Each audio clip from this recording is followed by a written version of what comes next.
नमस्कार, आप देख रहे हैं पीड़ितों की आवाज़। मेरे कार्यालय पे इस समय मौजूद हैं। पुरदिलपुर माखन भोग की गली का मामला है। वहाँ पर गाड़ी हटाने को लेकर विवाद हुआ और विवाद इस कदर बढ़ा कि मारपीट में तब्दील हो गया और वो लोग इनके परिवार से 2 लोग ज़िंदगी और मौत के बीच से जूझ रहे हैं, जो कि लखनऊ में इलाज चल रहा है। आइए इनसे हम बात करते हैं, क्या हुआ, मामला कैसे हुआ? क्या घटना घटी? सर ये 30/8/2024 की घटना थी। गाड़ी हटाने को लेकर के हुआ था और ये जो मंटू उर्फ महेश है और एक धर्मेंद्र है, ये दोनों लोग सुबह 8 बजे 8 साढ़े 8 के बीच में ये लोग गली के बाहर निकल रहे थे और जिसमें कि गंदा-गंदा गाना बजा के निकल रहे थे। 2-3 दिन से लगातार ये चल रहा था। तो उस दिन गाने को लेके विवाद था नहीं, या नहीं, नहीं, नहीं, गाड़ी हटाने को लेकर के जैसे मेरे घर के सामने गाड़ी खड़ी थी, टू व्हीलर, उसको हटाने को लेकर के हुआ था ये घटना और कोई बात नहीं था, मतलब उससे हमारा लेना-देना कुछ नहीं था। बस वो आकर के सुबह-सुबह पी करके अपना ई-रिक्शा ले आकर के गाड़ी में लड़ा देता है, लड़ाने के बाद से फिर बोलता है कि गाड़ी हटा लो। गाड़ी का चाबी लेने अंदर गए जो भैया थे और उतने ही देर में वो घर में घुस के गाली-गलौज, मार-पीट करने लग जाते हैं। फिर उसके बाद से एक बार समझा-बुझा के भेज दिया जाता है कि भैया जाइए, शाम को बात होगी, अभी आप पिए हैं। फिर उसके बाद से 10-15 मिनट बाद तो नशे में थे वो? नशे में थे।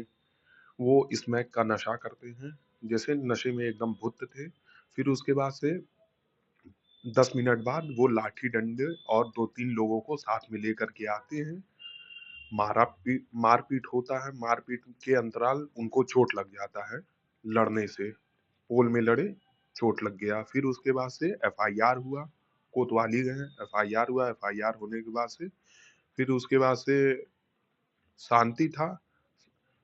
फिर उसके बाद से 3 महीने बाद 21/1/2025 में मेरे पापा मंगलवार को 11 के बीच में दुकान बढ़ा करके कहाँ पे दुकान है आपकी? गोलघर काली मंदिर पे दुकान लगती किस है। चीज़ की दुकान है? दही राबड़ी मलाई पेड़े की दुकान लगती है 5 बजे से 11 बजे तक। तो दुकान बढ़ा के पापा और बड़े पापा आ रहे थे और ये घटना जहाँ हुआ काली मंदिर गली में कोहली मोटर्स के नाम से दुकान है, जस्ट उसी के सामने मारपीट और ये लोग पड़े हुए थे। लगभग 10-15 मिनट बाद हम पहुँचे।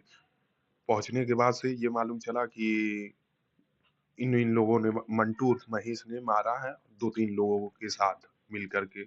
उसमें लाइट कटवाया गया, बहुत प्लानिंग के साथ काम हुआ तो था। लाइट कटने के दौरान हुँ, फिर कैसे पहचाने लोग कि मतलब वही लोग मारे थे? जैसे वीडियो जो आया फुटेज और हमने 11 बजे हम जा आ रहे थे, जी, दवा लेने गए थे जी, माताजी का, दवा लेकर के गोलघर चौराहे से आ रहे थे। जी। तो फिर जैसे हमने इनको राहुल को देखा और एक और छोटा-सा लड़का था, उसका नाम याद नहीं आ रहा है, वो था। उनको मैंने देखा लेकिन मतलब मेरे दिमाग में ये नहीं आया, हम सोचे स्मैक-वस्मैक पीते हैं सब, इधर-उधर लड़ाई-झगड़ा करते ही रहते हैं। उससे और कन्फर्म हो गए कि हाँ, इन्हों ही ने मारा है और जैसे सिंह बिरयानी और के पास ये लोग खड़े थे लाठी-डंडों के साथ।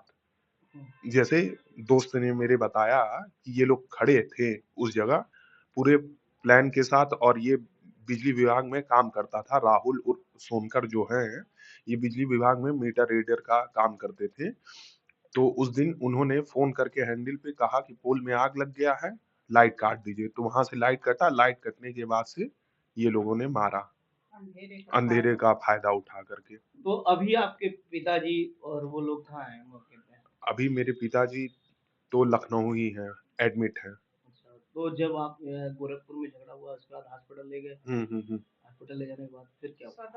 सदर ले गए, सदर से रेफ़र कर दिए मेडिकल के लिए। मेडिकल ले गए तो वहाँ पे कोई कार्रवाई नहीं हुआ, फिर हमने प्राइवेट में सिद्धिविनायक करके हॉस्पिटल है एम्स के पास, उसमें भर्ती करवाया, भर्ती करवाने के बाद से इलाज-विलाज चला, दूसरे दिन हमने निकाल लिया क्योंकि वहाँ जैसे समझ में नहीं आया हमको। फिर वहाँ से हम लोग लेके गए सीधा लखनऊ मैक्स में। मैक्स में ले जाने के बाद मालूम चला कि चेहरे की हड्डी टूट गई है, हाथ की हड्डी टूट गई है, ब्रेन में चोट लग गया है। ब्रेन ब्रेन में क्लॉटिंग ज़्यादा थी, तो माथे की हड्डी भी टूट गई थी, तो तुरंत से तुरंत ऑपरेशन। तो मतलब 2 2 2 दिन रख करके 2 दिन ऑब्जर्वेशन में उन्होंने रखा, फिर उसके बाद से ऑपरेशन हुआ। क्या अभी उन लोगों की गिरफ्तारी हुई? नहीं सर, मुकदमा दर्ज हो गया? मुकदमा दर्ज हो गया लेकिन कोई गिरफ्तारी नहीं हुई, अभी तक 1 हफ्ता बीत गया। कोई पूछने नहीं आ रहा। क्या क्या आप चाहते हैं? सर, हमारी माँग यही है कि गिरफ्तारी हो, जिन लोगों ने ये किया है, उन सब लोगों की गिरफ्तारी हो। क्या नाम है आपका? अनुराग यादव। क्या हुआ आपके मतलब आपके परिवार में? जी मेरी लड़की को एक बार आया तो वो भी छुड़ाने गई तो उसका कॉलर पकड़ लिया, बाल नोच रहा था, तो इस चक्कर में ढकेले में उसको चोट लगा।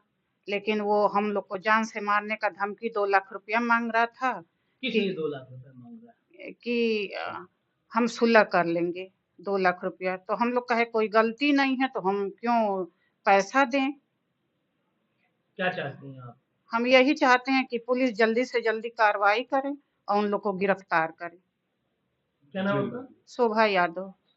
तो अभी आपने देखा है, हमारे साथ ये पीड़ित मौजूद हैं और डरा और सहमा भी है और इनके बताने के हिसाब से कि उनको बराबर धमकी दी जा रही है, जान-माल की धमकी दी जा रही है, मुकदमा उठाने के लिए धमकी दी जा रही है, मुकदमा समझौता करने के एवज में इनसे पैसे भी माँग की जा रही है।